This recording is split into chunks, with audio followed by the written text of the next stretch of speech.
Good evening, everyone. I am Vishal Salsekar, and today we are going to discuss the News Today articles for 20th of September. Right. So, in today's discussion, we are going to cover five important articles in detail, which includes the first article regarding the India's first PM Mitra Park. Right. So, recently, PM has unveiled, put the foundation stone of this particular PM Mitra Park. We will discuss regarding what it is all about, what kind of benefit it is going to give to the masses. Right. Next is regarding the High Seas Treaty, which will be now implemented as this is now ratified by the 60 state parties. Right. So 60th state party has ratified this particular treaty, and now it will be implemented within 120 days. Next is regarding the State Finances 2022-23 report by CAG. So we will discuss in detail about this particular report. Now this report gives an idea regarding the deficit from the side of states, right? The fiscal aspect from the perspective of state. So we will discuss, and also we'll see the role of CAG in this regard. Next is the ecological impact of ELSA 3 shipwreck, right? So recently there have been a ship that was sunk under the sea in the specific region of the Arabian Sea, right? And there has been shipwreck. There have been a lot of issues regarding this, including the contamination, right? So we'll discuss about that also. The last article that we are going to discuss is regarding the first AI generated genome. So how it is going to revolutionize the entire artificial intelligence, and along with that the biotechnology sector, right? So we will discuss regarding this also. Then we are going to discuss in the quick updates, there will be places in news. So regarding the Estonia we are going to discuss about, and then apart from that there are certain other quick updates that we are going to discuss. So let's start the discussion with the very first news regarding the India's first PM Mitra Park. Now the heading goes like that: Prime Minister lays the foundation stone of the India's first PM Mitra Park in Madhya Pradesh. So specifically, if we talk about the place in Madhya Pradesh, it is the district of Dhar, where this particular foundation stone of the PM Mitra Park was laid by the Prime Minister of India. Now, from the perspective of the UPSC examination, from the syllabus perspective, it is important from GS2's aspect, right? So the government policies and intervention for the development in the various sectors and issues arising out of that design and the implementation. So whenever government is laying down any specific scheme for the benefit for the larger masses, in that case that is important, and understanding and analysis of that particular thing is also important from the examination perspective. From GS3 perspective also it is important, because hota kya hai, if you see the GS3, there is an entire discussion regarding economy. Now these kind of development are going to ensure better economic approach, and also it is going to create an avenue for investment, avenue for job creation. So we will discuss regarding this also. Now the heading is the PM Mega Integrated Textile Region and the Apparel, which is the PM Mitra scheme. Now this is not like recently this has been launched. It was launched in 2021 when this particular scheme was launched, and the time period for this scheme was from 2021-22 to 27-28.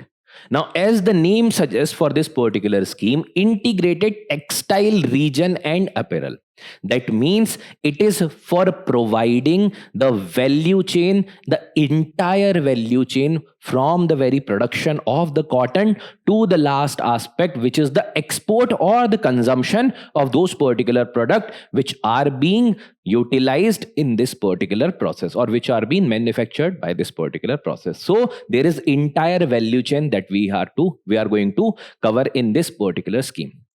Now, when we talk about the scheme, I have already discussed multiple times. Whenever there is scheme, the ministry is very, very important, because prelims mein UPSC can ask the pointer regarding the ministry. So here the Ministry of Textiles is the concerned ministry which is behind laying these particular PM Mitra Park. So the Ministry of Textile ka scheme hai, right? Now it is going to be implemented by a special purpose vehicle. Now what is special purpose vehicle?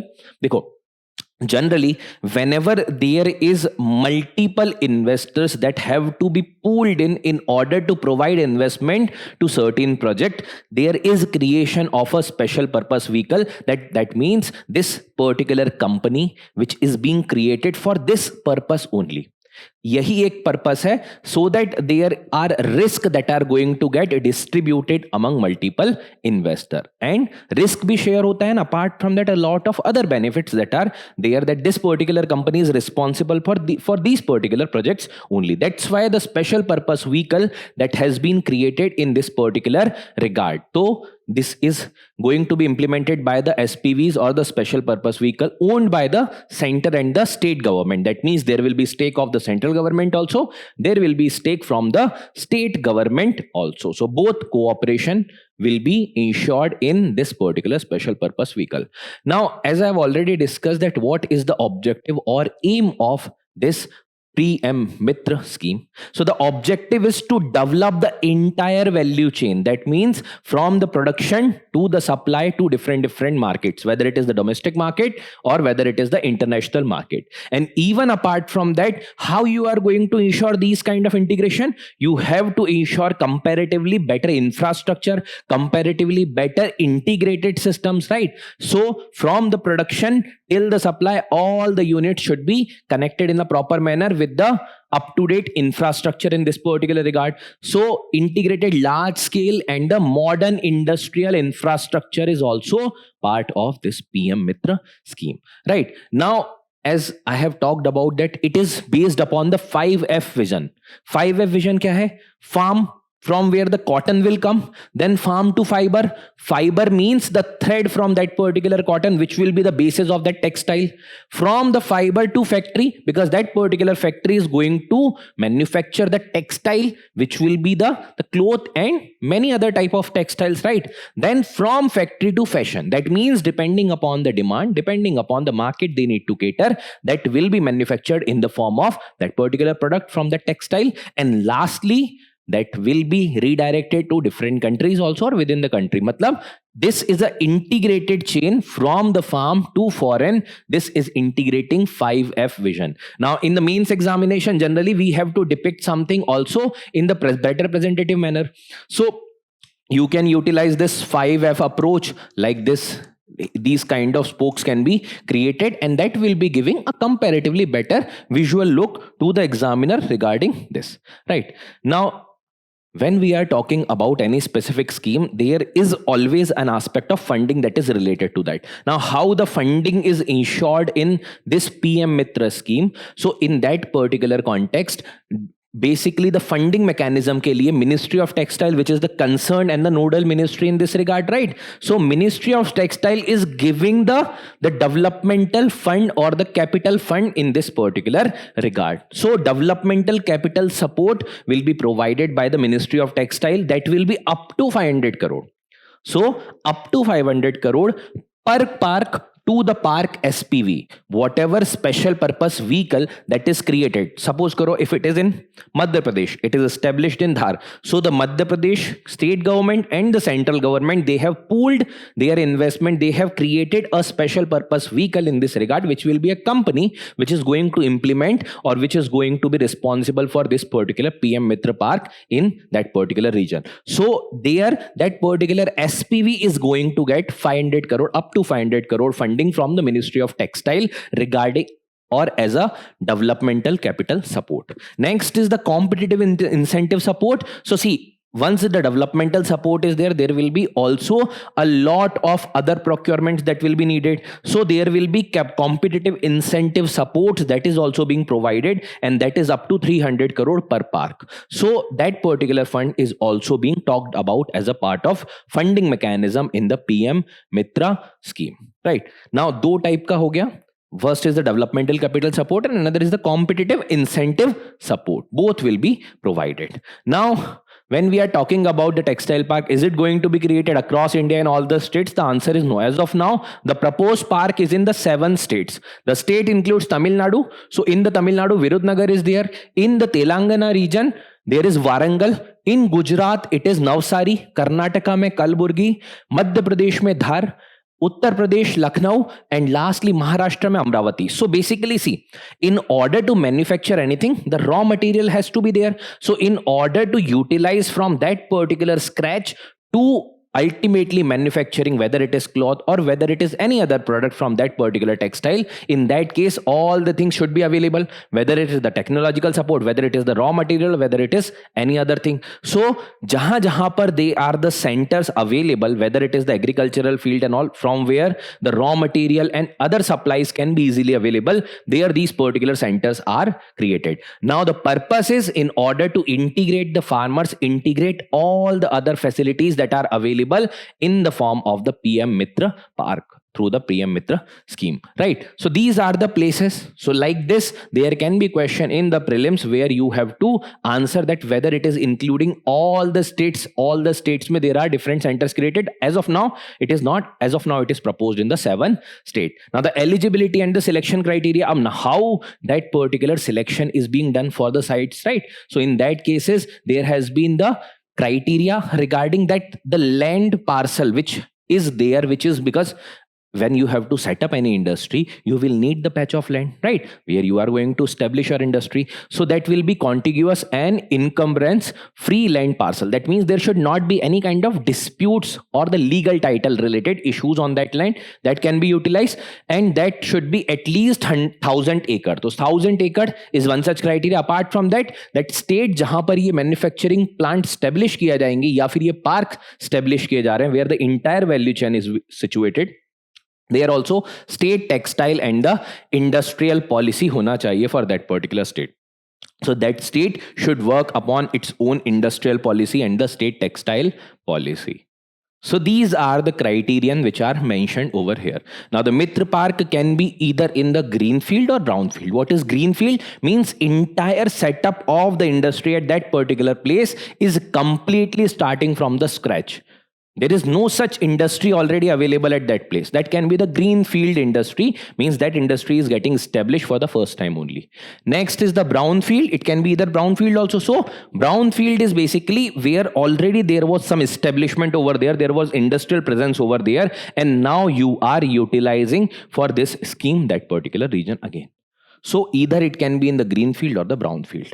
Now, when we are talking about that this scheme is for the benefit of from the farmers to the exporters, all are integrated in this particular value chain, including the manufacturers and the mills, right? So the outcome includes firstly regarding the attracting of investment. Now see, whenever you are going to provide the infrastructure, when you are going to provide certain incentive like the capital support, in these particular situations, there is a possibility or high chances are there that it will also attract the investment from foreign. How? Because hota kya hai, dekho, there will be need for funding. Now when the people or investor outside also, they will think that yes, this is a kind of business where the profits can be achieved because the government is providing support, whether through infrastructure, whether through policy regulations, that support is being provided by the government. So these people also can multiply their investment. That's why the investment can be there from outside also or from within India also. So in that SPV, there can be later on inclusion of the private sector also. Next is boosting the competitiveness. When the state is acting as a facilitator, state is providing a lot of avenues with respect to this. So in that case, there will be a better competitiveness available because देखो होता क्या है, generally many such countries where the government is supporting, for example right now let's say maybe Bangladesh or Vietnam, where the labor is comparatively cheaper, right? The government is also focusing upon those particular products in order to make them competitive in the external market or maybe foreign market, right?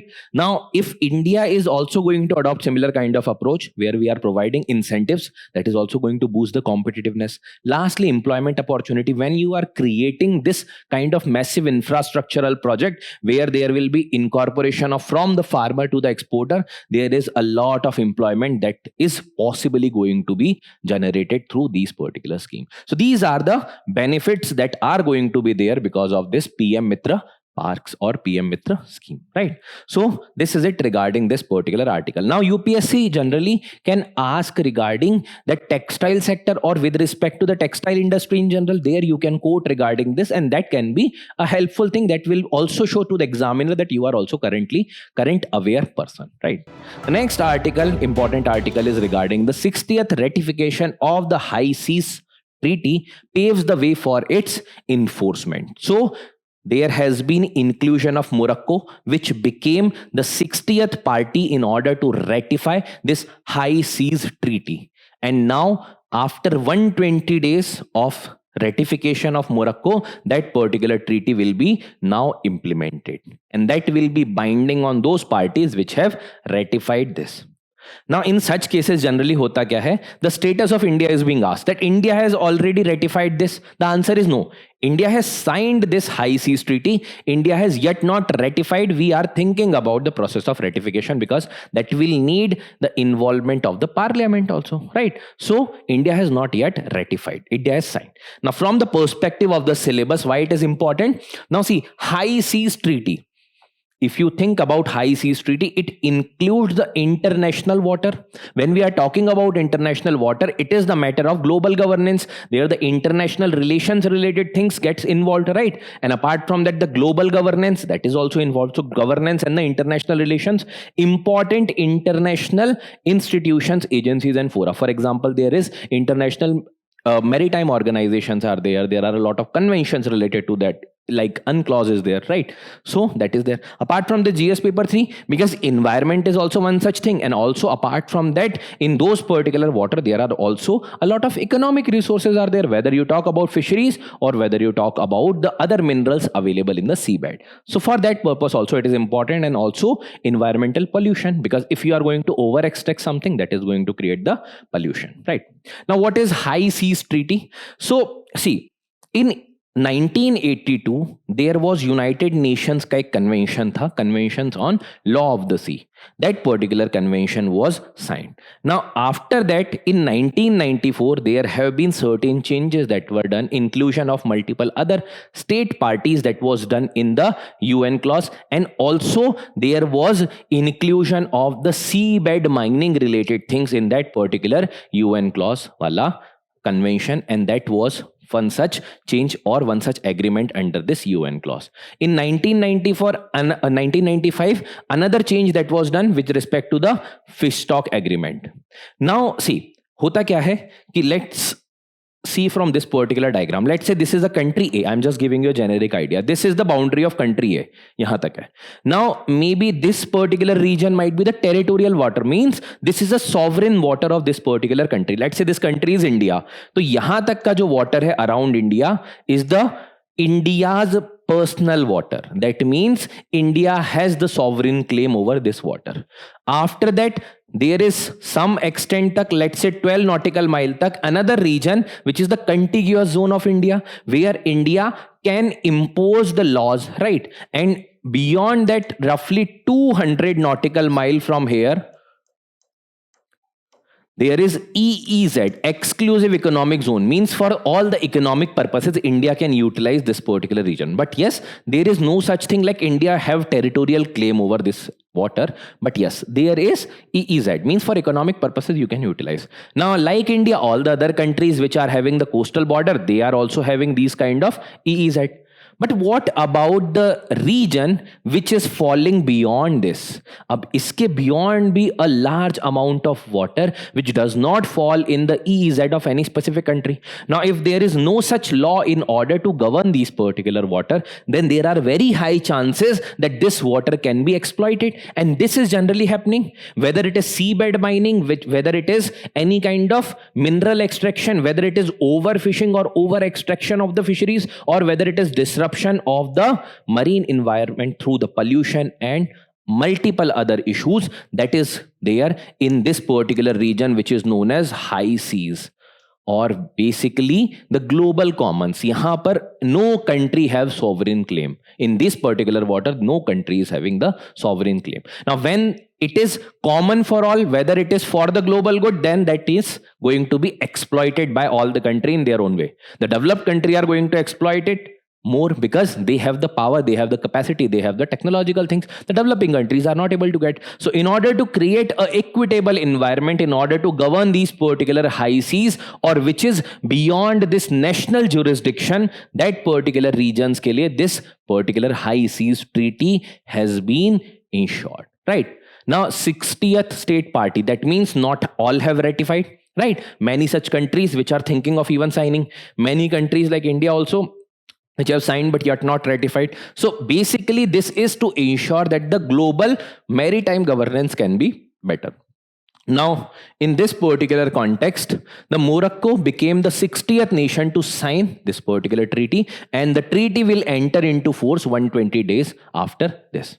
Now, see, it was adopted. The name is Intergovernmental Conference on Marine Biodiversity of Areas Beyond the National Jurisdiction. So this was the conference which was the intergovernmental conference under the aegis of the UN clause. This was the conference of 2023, which came out with the treaty which is known as the High Seas Treaty, right? So this particular treaty is also known as the Agreement on the Conservation. So first thing is conservation and sustainable use of the marine biological diversity, because when we are talking about the high seas, there is fisheries, there are oil reserves, there are minerals, there are many other things, and even there is navigation going on. So all the countries are navigating from that particular region. There is maritime pollution, there is also ballast water discharge that is there. Even apart from that, there is oil spill. So a lot of issues are there. So in that particular case, this agreement that has been signed. Now, when this is signed, this is a legally binding treaty. Now, on whom this particular treaty is legally binding? This is legally binding only on those which are the ratified, जिन्होंने ratify किया हुआ है इसे, right? So for them, it will be a legally binding obligation in order to implement the terms and conditions of the treaty. Now, this is the third treaty or third agreement under the aegis of UN clause, which is the United Nations Convention on the Law of Seas, right? First was regarding 1994 का agreement related to the implementation of UNCLOS, where there have been the process of inclusion of other members in the under the ambit of UN clause that was made. And apart from that, International Seabed Authority, which was created in 1994, that was through the agreement of 1994. Next is related to 1995 UN Fish Stock Agreement, which is to let how the fish stock is going to be governed in the maritime domain. So regarding that, that was the convention. Now this is the third one, which is also known as the BBNJ Treaty. Why? Because of the biodiversity of areas beyond the national jurisdiction. So sometimes it is also depicted as the treaty which is known as, or the agreement known as BBNJ agreement, right? So biodiversity beyond the national jurisdiction, right? Now, in the context of India, the present status is that India has signed the agreement in September 2024, but not ratified it. India is in the process. It's not clear whether we are going to ratify it or not, but yes, in that particular cases, as of now, it is the status. India has signed this but not ratified. Now, how it is going to address the issues? Now, some things are very much commonsensical, that when we are creating some kind of governance structure, which is to govern the resources which are beyond the national jurisdiction, that means as of now, there is no such jurisdiction available over there. That means they are to be exploited by everyone, and when there is no such convention, obviously that is going to be exploited by more by the powerful nations. So in that case, this treaty is going to address certain key issues. Now the first important issue is marine genetic resources, including the fair and equitable sharing of benefit. Now what are the marine genetic resources? In the maritime domain, specifically in the open seas or the high seas, there are a lot of genetic resources from the fisheries and many other type of species that are observed. Now suppose karo from any specific species you are getting some better information. In that case, generally see those countries which are developed, which have this capability to process these particular information or do these kind of research, when they are doing certain research at the bottom of the sea, mainly in the benthic zones, right? So in that cases, hota kya hai ki there is a lot amount of data available with those countries through these kind of research. In that cases, there is obligation now to share the data with the developing countries also, so that they can also get the equitable benefit, because marine resources are common to all. There is no such kind of strict boundary, right? So wo hota hai. So in that case, that is there. Next is to measure such as the area based management tools, including the marine protected areas. So see, in the national domain, you can create the protected areas. For example, there are national park, wildlife sanctuary, biosphere reserve. Why they are created? In order to conserve the biodiversity. In the marine area also, they are also one of the most important biodiverse regions, right? So in the maritime zones, the marine protected areas can be created in order to prevent any disturbance from the state parties. So that is also part of this. Next is environmental impact assessment. Ab dekho, the countries do mining, seabed mining, countries do a lot of exploration, countries do the engineering which or identification of a lot of resources. For that they are doing the exploration.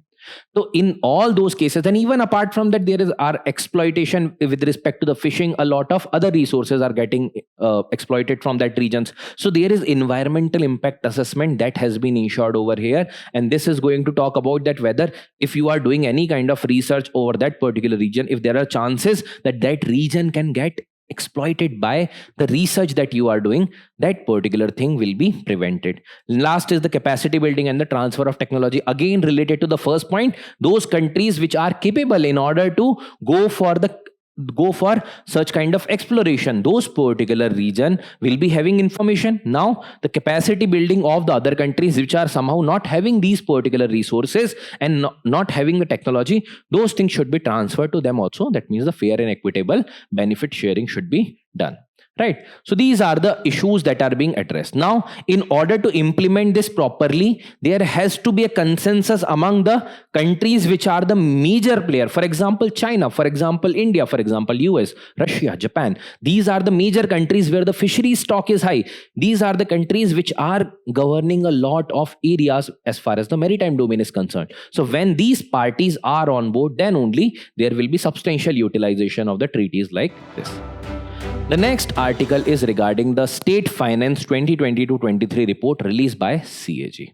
Now, since this article is including the CAG, which has prepared this particular report from the polity and the constitutional perspective, CAG is an important office, and every year UPSC can somehow relate the topic with the constitutional body. So CAG is a very important topic as far as the constitutional bodies are concerned. Now, in the Constitution of India, from Article 148 to Article 151, these are the articles related to the CAG with respect to the appointment, with respect to the power and duties, and a lot of other things. So CAG is an important constitutional authority. Now, Comptroller and the Auditor General is responsible for the management of the public purse in order to identify that whether the spending is being done in a rational manner, and the report has been laid in the Parliament. Right. Now, from the perspective of General Studies, GS Paper 2, which is Parliament and State Legislature, because CAG is submitting the report regarding the government finances and all, and that's why it is important. And this is for the very first time the CAG has prepared a report like this, where they are talking about the state finances, so that will be giving an idea that how the states are spending, how much fiscal prudent states are, how much they are dependent on the grants or debt, and not generating their own tax revenue. So these are the information that we are getting from here. Next is regarding GS Paper 3, because the government budgeting, Indian economy, the issues related to planning, mobilization of resource, these are the topic which are important. Right. Now, what are the key finding of report? Whenever there is a report, generally report talks about certain important things, and that important things as a conceptual aspect and as an observation which can be even quoted in answer, that can be important. Now, first finding is the state's total debt in 22-23 and the last time जिसहाँ से compare कर रहे हैं ये, which was 13-14 year, right? So it is comparing with that. So it is talking about that 22-23 में it was 22.17%, which is the state's total debt. State's total debt means there are 28 states, right? So first state, second state, third state, fourth state, सबका मिला के, then the average of this is 22.17% when it is compared with the national GDP. So national GDP के context में when you have added all, and then national GDP के context में when you have compared, it is 22.17%. Means national GDP ka, if we talk about the state's total debt, it is 22.17%. The FRBM had put the target for 425. The benchmark was 20%. So it is above the benchmark. That has to be reduced. Jitna zyada debt hoga, repayment obligation is going to be increased. And when repayment obligation is high, that means the state cannot fund more or give more focus on the capital investment. there will be more fund that will be going in the form of repayments of the debt, because if there is a debt, there has to be repayment also, right? So that is the thing. Next is regarding debt to GSDP. What is GSDP? It is the gross state domestic product. So you have heard about GDP, gross domestic product, which is talking about that then in the country's territorial boundary, how much is being produced, the value of the final goods and services being produced in the territorial jurisdiction of the country. Now, when we talk about the gross state domestic product, means we are talking about the boundaries of the state. So it is talking about that how much is the debt as a part of the state GDP, right? So gross state domestic product. So in the case of Punjab, there is also a variation, right? In the case of Punjab, it is very high. Debt to GSDP is 40.35%. That means GSDP ka 40% se zyada is debt. In the context of Nagaland, 37.15. In the context of West Bengal, 33.70. This means that these are the states where the debt is comparatively on the higher side. But when we are talking about certain other states, the debt is comparatively lower also. So this is the case. Next is the fiscal deficit. What is the fiscal deficit? In very simple terms, the deficit is like that how much is incoming money and how much is outgoing money. The difference of that, if that is coming in negative, that is the deficit, right? Jitna aane wala tha, the amount of money you wanted to receive or you had to receive, but more than that is going out. So that is going to create the deficit, right? So in the context of deficit, it is mentioned that all the states are in deficit. Now see, it's not bad to have the fiscal deficit, but if that particular deficit is being created by the debt, that means you have taken loan, and because of that, if the deficit is being created, that means you unnecessarily have the obligation to repay, which is not spent on the capital development. आपने capital नहीं develop किया. You have not developed anything substantial which tomorrow is going to give you money. You have created a repayment obligation. Tomorrow you need to repay for that particular obligation. Then you will take more money, then you will repay more. Like this, the cycle continues. So deficit is not bad if that deficit is created by investing that amount into the capital related expenditure, right? Assets creation, that is should be there.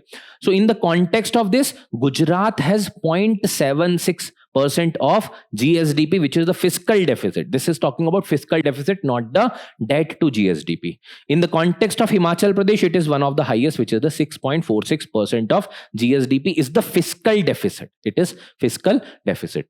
Now, on the national level, you have to tell me that what is the national level, your fiscal deficit as a matter of GDP, right? Now, wide gap in the revenue capacity. Now, see, the state ka revenue kahan se aata hai? They can impose certain taxes, right? But majority of the things with respect to the indirect taxes are now subsumed under GST, right? So in that case, a lot of states are merely depending upon that how much from the state's side is or central side is coming to state as a distribution of GST. But then many states are also generating their own revenue through the taxes. So in the case of state's own tax revenue, जो उस state के खुद के taxes हैं, through that, right? So it is 70% in Haryana, 9% के around in Arunachal Pradesh. Own tax revenue means हो सकता है state has implemented certain bonds, it has implemented certain other things like maybe अलग VATs, ठीक है, maybe on alcohol or any other thing that is there. So these are the observation of the report by CAG, right? Now, why is public debt so high in many states? Now, I don't think so I need to tell you, because you already know. How many of you have seen that whenever there are elections, generally in the many of the state elections, we are specifically concerning with the state related debts, right? Because this report is all about the state related debt. So in that case, generally hota kya, we have seen that whenever there is election, you are seeing the video of giving the money, or distributing the money, or distributing a lot of welfare scheme, or giving welfare scheme, giving the farm loan waiver, giving the, or distributing money, giving the health related things. So basically, see, many of the things are not bad, but the way they are being implemented, that is a worrisome issue. Why? Because many a time the fund is distributed, but actually on the ground, a lot of things are not being done. So whether it is farm loan waiver, whether it is the subsidies or the freebies that are being given, the cash transfer to the farmer, youth, women. Now, many a time that is just said, not delivered properly. Many a time delivered, but not keeping in mind the state's debt position. So subsidy burden zyada hota hai, subsidy on electricity, subsidy on water, subsidy on a lot of other things, right? Then the high committed expenditure. Now some expenditure you have to do, salaries you have to pay, some loan repayment you have to pay. Agar nahi karoge, you will be defaulted, right? So the interest payment, salary, that has to be done. That is the matter of fact. So every state has to do this. So committed expenditure bhi hote. Now if the state ka position nahi hai that they are getting the revenue and the committed expenditures are increasing, in that case obviously there will be debt burden. Lastly is the limited revenue mobilization. So that is related to state's own tax revenues or reserves. If the state is not generating their own revenues, that will be depending upon mainly either the finance commission ka jo grant percentage hai based upon that, or maybe based upon the GST distribution. Other than that, there is no such other extra money that is coming if the state is not having their own tax revenue. So in this case, the limited revenue mobilization is also issued. That's why there have to be a multi-pronged strategy which is ensuring the fiscal prudence, even incorporating a lot of innovative things which ensures comparatively better availability of the finance to the states, right? Now this report is important from the perspective of that it is giving an idea regarding the state's fiscal health, and now this will be an eye opener for different states, so that the state can now work upon the deficiencies that they are having as far as the gap is concerned, revenue gap is concerned. The next article is regarding the Center for Marine Living Resources and Ecology, CMLRE. Study finds the major ecological damage from ELSA 3 shipwreck. So in 2025, mid of 2025, there has been a ship that has collapsed and eventually it was sunk. Now, hua kya? It was at the Kerala coast ke bahut paas mein in the Arabian Sea. This particular ship got sunk. Now there were a lot of containers. In some containers, there were certain hazardous materials also. Even when ship got sunk, there was even disintegration of that ship, right? A lot of heavy metals or other minerals that were emitted from this, maybe the paint or a lot of other minerals were there, fuel was there. So in that cases, that has led to a lot of losses to the biodiversity, and that had created a havoc for the marine life. That's why this is being discussed. Now in the GS paper 1, because of the geography wala thing, it is talking about that there is the human resources and economic resources which is related with this. So physical and human geography part of this. GS paper 2, coastal regulation, international maritime law, so UN clause, IMO convention, that's why it is important. From GS3 perspective, environment conservation, biodiversity, because it is talking about the marine biodiversity, that's why also it is important. So from all these perspective, there is importance of this kind of article. Now, what this particular Center for Marine Life जो study किया है regarding this shipwreck of ELSA, what are the findings? Now, the findings are pretty simple and obvious. The first finding is regarding the chemical contamination and the persistent pollutants, right? So chemical contamination and the persistent pollutants, these are there. For example, there are a lot of heavy metals like the nickel, like lead, copper, vanadium, these are there. So when these metals and other harmful materials are getting emitted from the shipwreck to the sea, now that is being swallowed by the maritime organism, whether it is the zooplankton or whether it is any other species. Now that will be causing the chain reaction within that particular food chain and food web of the maritime ecosystem, and that is going to create the difficulty. And also from the maritime pollution perspective, it is important. So when these materials are there, these have created issue with respect to the maritime pollution. Oil slick, then polyaromatic hydrocarbons like the naphthalene is there, fluorine is there, then anthracene is there. So these are the materials which are causing harm to the marine life or the marine biodiversity. So this is the first thing. Second is talking about biological impact on the marine food chain. Now see, suppose this is a this is a zooplankton which eats upon or which takes or which sucks these particular heavy metal. Now there will be many such billions and billions of these zooplanktons are there. Now repeatedly they are again and again taking these kind of heavy metals or these polyaromatic hydrocarbons or other harmful substances, right? So that concentration is increasing in their body, and when they are non-biodegradable, when they are getting stored in the fats, so in that case that will remain in their body. Suppose there may be a large ship, large fish which is eating upon this. Now this entire concentration is going in fish. Now there is a large species which is eating upon this particular fish, so that more number of these particular components are now part of this particular species, so that is getting increased.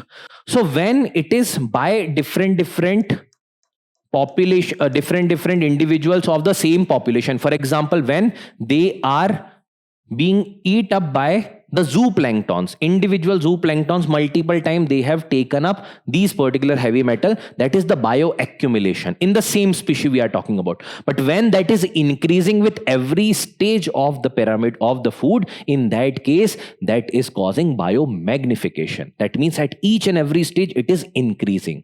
So bioaccumulation is at the same stage, magnification is at the subsequent or the hierarchical stages, right? Now fish eggs and the larvae. Now see, when these are harmful substances, when the larva or the fish eggs, when they are getting exposed to this, whether it is the oil spill, oil slick, whether it is polyaromatic hydrocarbons or any other heavy metal, now there are very high chances that there will be decay or the mortality, or even if that will be there, that particular carcinogenic and the harmful content that will be part of that particular species, right? So that is going to impact the quality of the fisheries and the other things. So Arabian Sea में हुआ ही है, तो basically Arabian Sea के context में in that particular Kerala coast के पास में.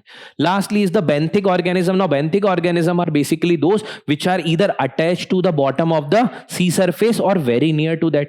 So in that particular case already they are under a lot of pressure because sunlight generally reach nahi karte. They have comparatively limited ecosystem. So in that case again there are sensitive species which are getting all the nutrient from the things that are available nearby. But hota kya hai, many such sensitive species are there, and when these kind of issues occurs nearby, that it causes a lot of unnecessary stress and deletion of a lot of such species which are sensitive. So acute ecological stress and the habitat degradation which is part of this. So these are the main issues which is because of the shipwreck which got sunk. Now what are the initiatives that have been taken at the international level regarding these particular issues which is caused by the oil spill and others? So there is International Convention on the Prevention of Pollution from the Ships. So this is known as the MARPOL Convention. It is the convention of IMO. Regarding IMO, UPSC had already asked the question in the means of 2023. So International Convention on the Prevention of Pollution from the Ships. So this particular convention talks about reduction of the pollution that is emitted from the ships, right? In order to ensure a better sustainable navigation. International Convention on the Oil Pollution Preparedness, Response and Cooperation. So we know that many a time the things are not in our control. So there may be these kind of oil spill and the other thing will be there, and that will cause the pollution. So there should be International Convention on the Oil Pollution Preparedness. So the country should be prepared. There should be measures in order to deal with these particular situation if that is on the coast of this country, and then the responsibility also will be of those countries whose flag is on that particular ship, matlab jinka wo ship hai, that will be responsible. Next is the International Convention on Civil Liabilities for the bunker oil pollution damage. So from that particular जो उसका fuel है of that particular ship, now there is a large amount of fuel that is part of that. If there is some kind of issues because of that particular fuel, so for the bunker oil pollution damage, there is a responsibility of that particular shipbuilder, matlab that particular country of which that particular ship belongs. Lastly, National Oil Spill Disaster Contingency Plan. So this is the country specific plan specifically of India in 1996 to deal with these particular issues. Now these are important in order to have an idea about that what particular purpose they are serving. Whenever the question regarding maritime pollution, these can be quoted in order to highlight that these are the things done at the national and the international level. Now this was the question I was talking about. The sea is an important component of the cosmos. Discuss in the light of the above statement the role of IMO, which is the International Maritime Organization, is in protecting the environment and enhancing the maritime safety and security. Now when we are talking about maritime safety and security, see, high seas treaty is also there, right? So that kind of things, but now we have to specifically discuss in the context of International Maritime Organization. So whether it is the MARPOL Convention, whether it is the Ballast Water Convention or any other convention under the aegis of IMO, that can be quoted over here. the last important article that we are going to discuss in detail is regarding the genome. So the researcher created the world's first functioning AI designed viral genome. Right now, when we are reading the syllabus of GS paper 3, it is an important topic from the science and technology perspective, because artificial intelligence is growing. The role of artificial intelligence in different domain is also growing. So in that case, the application of artificial intelligence in biotechnology, genetics, virology, that is also important. A lot of vaccines related data and all that is gathered from this. Apart from that, GS paper 2, governance, policies and intervention, even related with GS paper 4, which talks about the ethical and the legal issues. So when we talk about legal issues, GS paper 2, when we talk about the ethical issues, generally it will be part of GS paper 4. So AI and biotechnology is a dual edge sword. दोनों तरफ धार है उसमें. You can utilize it for the productive work also, and that can even be disruptive factor, right? So this is the thing. Now, what is the thing that have been done recently? AI designed viral genome. So recently what had happened? See, the DNA studies ke liye there is already going on utilization of the artificial intelligence. But what new has been done, that for the first time, the Stanford University and the Arc Institute have successfully developed the entire genome. Entire genome is basically a complex entity which is having multiple genes interacting with each other, that will be having its own memory, that will be having own series or chain of command that will sustain, that will give the instruction to this particular genome, right? So that is created entirely with the help of artificial intelligence. So that's the major breakthrough, that genome is entirely created with this particular artificial intelligence. Now, why that is important? Because when it is created with artificial intelligence, this viral genome, that can be utilized for a specific purpose. For example, bacteriophages that can effectively deal or target or kill the antibiotic resistance bacteria. So now this, we can say, a virus that has been created in order to kill the antibiotic resistance bacteria. There are a lot of bacteria that might be antibiotic resistance. Now the issues may be overuse of antibiotics, not completing the course over the counter cell, which causes that the bacteria are habitual to the antibiotic that you are taking, and no antibiotic is able to kill that particular bacteria. In that case, what you can do? So in that case, now the solution is that the bacteriophages can be created through this artificial intelligence, and that can deal with the bacteria. The prominent one like the E. coli, etc. So which are available in the sewage and others, like even in the rivers and all, and that causes a lot of issues with respect to the health. Now, Evo AI genomic model that was used to develop this, to redesign the tiny bacteriophage which infects the bacteria E. coli. See, bacteria E. coli infects the individual through the health related issues, right? Now this virus that has been created is going to infect, or we can say kill, or basically make it unuseful. So in that case, the bacteria E. coli se deal karne ke liye this virus can be utilizable. And based upon this model, a lot of virus and other genome can be created for the specific purposes, right? So that means it is a major breakthrough as far as the medical industry is concerned. Now, when we are talking about this, what are the benefits? So potential use or the benefits of the artificial intelligence in the biosciences. First is biotechnology and the medicine. Now, like this, there may be a lot of issues that may be created, and now quickly the solutions can be provided if there is the genome modeling that is done through artificial intelligence, because already a lot of research data is available. Now that can be, the solutions can be very quick in this particular regard. So whether it is the speeding up of the drug development, vaccine development, that will be easy because of the artificial intelligence. Then the bacterial control. Now when any specific antibiotic resistance bacteria or antibiotic resistance is being created, now you can utilize these particular specialized virus or genome in order to kill those. So bacterial control can also be there.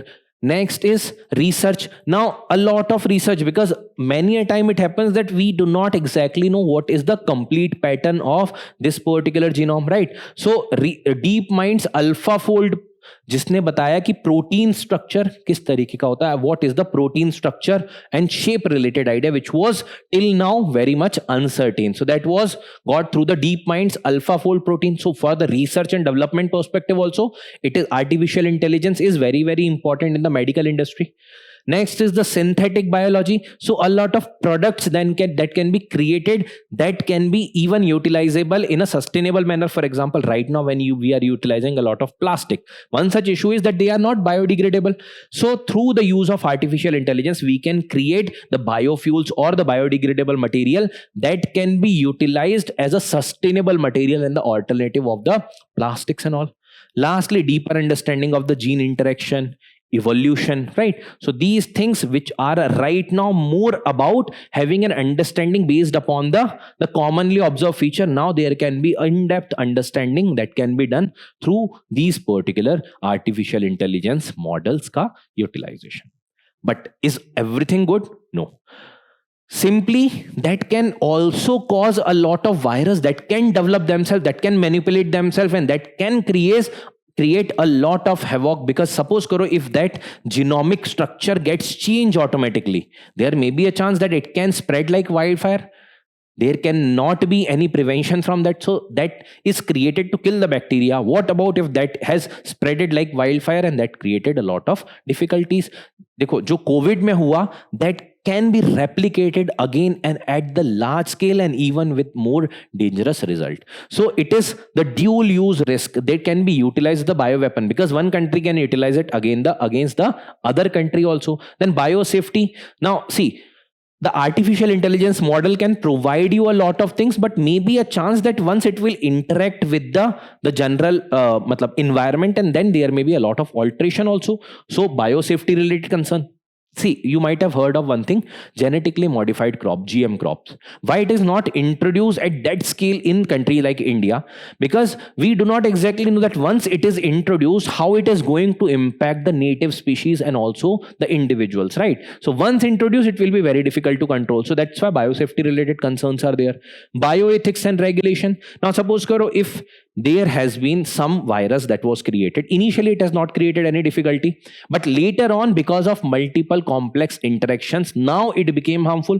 Who is accountable for this? Is there any accountability mechanism in artificial intelligence domain? How you can hold this particular artificial intelligence is accountable? So that is also difficulty. Then AI dependence. When we are overly relying on the artificial intelligence, this will reduce the human ability to think also, and human ability to perceive the error or what kind of issues it can create in the larger space. So all these things are causing that, yes, artificial intelligence is providing good results as far as different fields are concerned, whether it is the health, whether it is education, whether it is any other field, defense and all. But then we have to utilize it mindfully, considering all the things that can be there, because it is a dual use weapon. Clear? Okay. So next is the places in news where we are going to discuss regarding Estonia, which is having the capital of Tallinn. Right. Now see, the context is that Estonia recently sought the NATO's consultation after the Russian jets violated the airspace. So recently there have been confrontation going on this particular region, which is the part of the Eastern Europe, and specifically there are certain incursions that are being seen or the airspace violation that was observed by the Eastern European countries, and they are alleging that the Russia is doing intervention in their airspace, right? So that's why this region is important. Now when we are talking about Estonia, first thing, when it is asked for consultation, Estonia is a member of NATO. What is NATO? NATO is North Atlantic Treaty Organization, signed in 1949 for the collective defense purposes. That means attack on one country will be considered as the attack on all the countries, and then they are going to respond. So basically it is one such agreement which was created during the time period of Cold War in order to prevent that एक bloc की country दूसरे bloc की country पर attack ना करे. That was a collective defense pact. Now when we talk about Estonia, let's see the location of Estonia. Here it is Baltic Sea. These countries like Estonia, Latvia and Lithuania, they are considered as the the Baltic state because of their proximity with the Baltic Sea. Now, Estonia is having one border on the eastern side with Russia. On the southern side, it is Latvia, where it is making border. So on the land border, it is the Latvia on the southern side and the Russia on the eastern side. On the upper side, or we can say on the north, it's the Gulf of Finland. So Gulf of Finland is there in north, and on the western side, it is the Baltic Sea. So this is basically about the geography of Estonia. Now, when we talk about this country is mainly composing of the swamps and the bogs, which is the water-filled regions or the marshes and all, right? So roughly 22%. I don't think so. That is a very important fact to be remembered, just as a fact. Highest point is Sur Munamagi, which is the highest point or the highest peak. The longest river is Vohandu. Again, I would say that for the countries like this, observe the nearby region. That region is important. Chances, see, again, UPSC can ask, but the cost benefit is comparatively lesser. Just see this so that if there is any such kind of fact that you encounter, you can answer that particular fact. But that broader geography is important because this region is in conflict since the Russia-Ukraine crisis. And when the Russia-Ukraine crisis was started, the question was asked by UPSC that which of the following countries does not border with Ukraine. So you had to answer. So this thing gives an idea that these particular aspects are very, very important, right? Let's discuss now certain other quick updates. First is regarding the H-1B visa. So the President of the United States have signed a proclamation imposing the $1 lakh annual fee for H-1B visa application. What is this annual fee? That means, see, there is a sponsor. Suppose karo you are getting employed in TCS or any other company. Now the company want to send you to United States on the H-1B visa. Now this visa is available for the skilled employee. So obviously when you are working in IT company, you are considered as the skilled one, right? So when you are going there, your company is sponsoring you. So there is a fee of $1 lakh annual fee with respect to that. So now that has been increased substantially to $1 lakh. Now what kind of impact it is going to cause? Now the sponsorship fee has increased. So basically now many people or many corporations might not send physically their own employee, or wahi ke logon se, from the local workers they are asking to work, or maybe from the remote locations where you need not to go physically over there. So it is a US non-immigrant visa. That means it does not give you the permanent residency there, right? So it is non-immigrant visa provided to you on a temporary basis for the skilled workers. Now skilled workers ke liye ye visa hai. For the specialty occupation, maybe medical, health, education, your IT industry and all, for that. Now, employer sponsorship is mandatory. You can't by yourself go and say, ki bhai, give me H-1B visa. No. There is a need that your employer will contact, and then only that particular thing is there. Initially was valid for 3 years. Now later initially valid for 3 years and later can be extended up to 6 years. Now the annual cap means the number of people who can get this particular visa on annual basis, 65,000 visas per year, and there is plus 20,000 for the advanced qualification. That means ho sakta you are having the postdoctorate and all these things, right? So that can give you advantage that you may lie also in the additional 20,000. So that will give you an advantage. Next is regarding India AI mission. So multiple time in the News Today sessions we have discussed regarding the India AI mission. So recently what had happened, the Ministry of Electronics and Information Technology, MeitY, has announced that 500 data labs will be created nationwide in order to implement the India AI mission. Now what is the India AI mission? Basically, in order to ensure the AI infrastructure, the holistic AI infrastructure, including the AI model, AI trained workforce, AI ecosystem and all. 2024 mein launch kiya by MeitY, and it is being implemented by India AI, which is an independent business division under MeitY. So it is falling under the Ministry of Electronics and the Information Technology. What is the objective? You already know that it is to foster the AI innovation, democratizing the computing access means the data access, enhancing data quality means the structure of data, and apart from that, developing the indigenous AI capabilities, whether it is development of the indigenous models like you are using the ChatGPT or maybe Gemini or any other model. So India ka khud ka model, because the data is very, very precious. When you are submitting a lot of information to artificial intelligence, we are seeing a lot of trends that are going on. In that, you are giving a lot of sensitive data also to artificial intelligence, and this causes issues in the larger context. Now tell me, what are the issues that you are thinking that are associated with these kind of the data that we are submitting to the AI that can be utilized by the AI model for multiple other purposes. Now, there are 7 pillars. It is India AI Compute, then Innovation Center, Startup Financing, Safe and Trusted AI develop karna, then India AI Dataset Platform, Application Development Initiative, and Future Skills. So it has comprehensively covered all the domains where the artificial intelligence is being utilized. Next is regarding the Clearing Corporation of India Limited, CCIL. Now, the RBI governor has urged CCIL to explore the settlement option. Settlement option means whenever you are doing any business transaction or business deal, there has to be the payment. And once that particular payment is done, that particular business is settled. So generally it is the rupee dollar framework that is being utilized. So the RBI governor has asked CCIL कि भाई alternative methodology ढूंढो, identify certain alternative methodology so that we can utilize more and more rupee. That means rupee based trade or the local currency based trade can be promoted, and this will ensure strengthening the Indian rupee. Now the CCIL was found in 2001 offering the reliable clearing and the settlement. Now there are two terms, clearing and settlement. Clearing means verification for the transaction. For example, your whatever data it is, apart from that, like deal sign ho gayi, understand it like a deal. Once you have signed the deal, that means that is the clearing thing. Aapne clear kar diya that these are the terms, condition and all. Once you have actually, whether you have obligation to supply certain product, when you actually supplied that product and you have got the money, then it is known as settlement. Like actually that payment is settled. So actual exchange of money and security, you have given money, you got the security, you have given security, you got the money. Like this particular settlement is there. Now it is regulated by the RBI ka Payment and Settlement System Act of 2007, through which it is being governed. Now central counterparty hai. What is the central counterparty? CCIL is the central counterparty. That means, suppose karo, if there is an organization under obligation to fulfill this contract, if that is not able to fulfill the contract, if that defaults, it is the responsibility of the CCIL. That means it is also acting as an ensuring agency ki bhai that contract will be fulfilled, that will be settled. So it guarantees the settlement even if one party defaults. So this is regarding the CCIL, Clearing Corporation of India Limited. Next is regarding FCRA.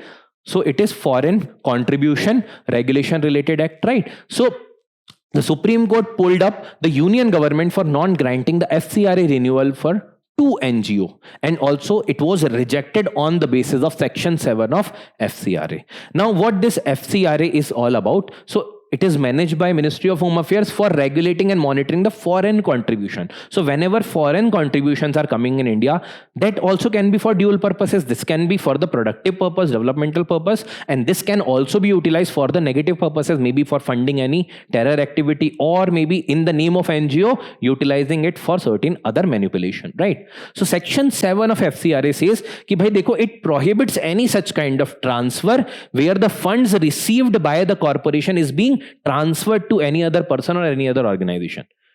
You are allowed for FCRA funding, but then if you are transferring that received money to other organization, you are diverting. That means you are diverting money.